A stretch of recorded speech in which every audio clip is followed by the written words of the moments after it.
sabe que eu vejo vocês falando, mas eu nunca tive essa relação difícil com o dinheiro. Eu acho que eu sempre quis ganhar dinheiro, porque meu pai também não tinha um bom relacionamento com o dinheiro. Meu pai era advogado e eu nunca passei muita necessidade, né? Não era sobre isso, era bem classe média. Meu pai se matava para dar a vida boa que a gente tinha. Estudei em escola particular e tal. Mas meu pai era autônomo, então ele viveu aquela vida que assim... Sobe e desce. Exato. E era gastava tudo que ganhava. Basicamente isso.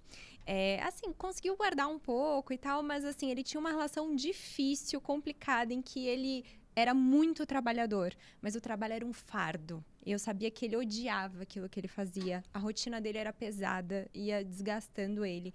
Então, quando eu comecei a tomar mais consciência sobre o que é o dinheiro, que era assim que a gente comprava as coisas, né? Que as coisas não nasciam prontas e fáceis, eu tomei a decisão de não fazer daquele o ritmo da minha própria vida.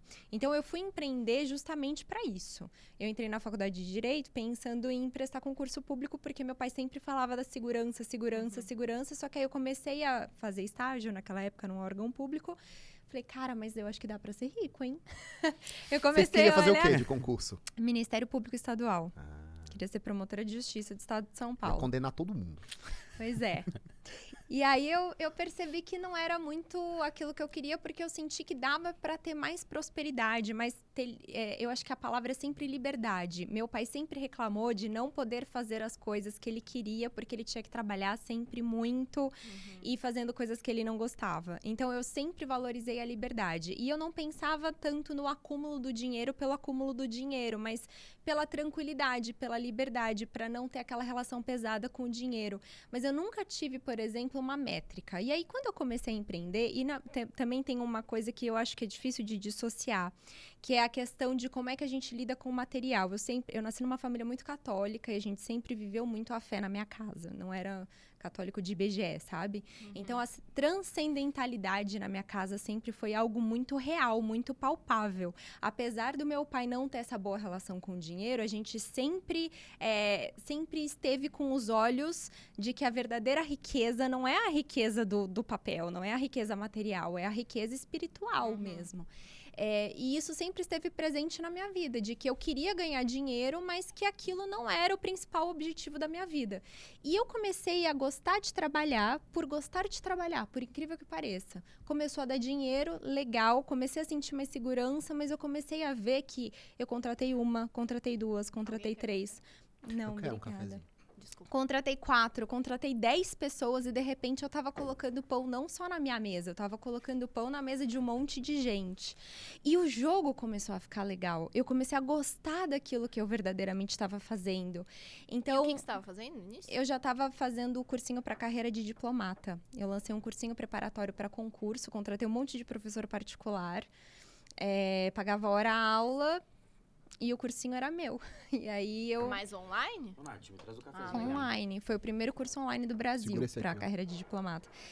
E aí... E de onde você tirou essa ideia? Eu estava na faculdade, eu estudava em Campinas, eu tinha várias pessoas que queriam ser diplomatas, mas não tinham onde estudar, porque só tinham cursos Mais do presenciais. digital, como é que você...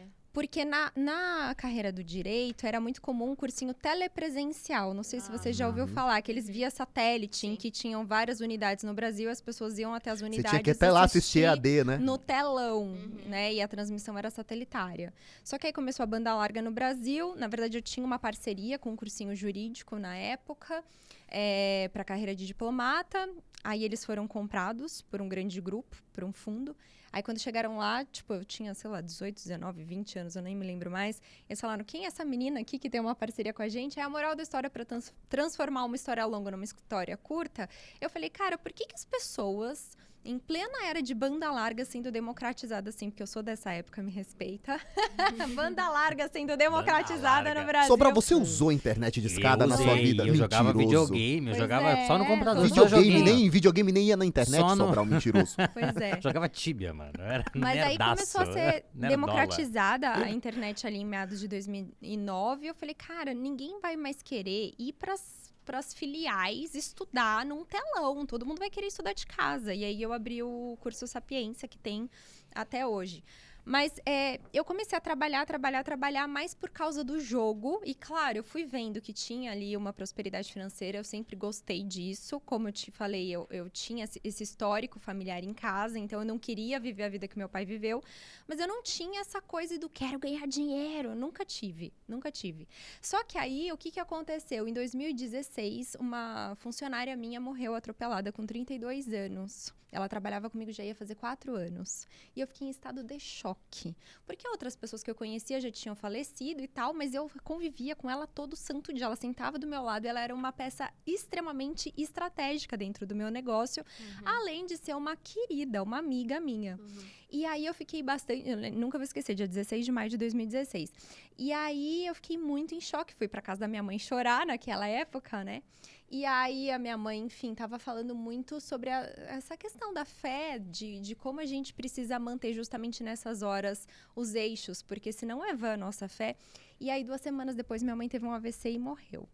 E eu falei, caraca, realmente não é só sobre ganhar dinheiro e tal, mas a gente precisa ter noção do sentido. Então eu acho que a questão do trabalho... na loucura, eu trabalho tanto quanto eu trabalhava naquela época. Mesmo quando a minha mãe, né, morreu, a minha funcionária morreu. Aí depois, o ano passado, meu pai morreu de novo. Morreu de novo, Morreu de novo, não. Mais mortes, foi Mais isso que eu mortes. quis dizer. Mais mortes na minha vida. Meu pai morreu, eu tava em lançamento também. E tava na live. Minha mãe morreu, tava na live também. Então, assim, a vida segue. O que eu acho que a gente tem que ter... Segunda-feira segue chegando, né? Exato. O que eu acho que a gente tem que ter é presença para saber o porquê que a gente faz aquilo que a gente faz.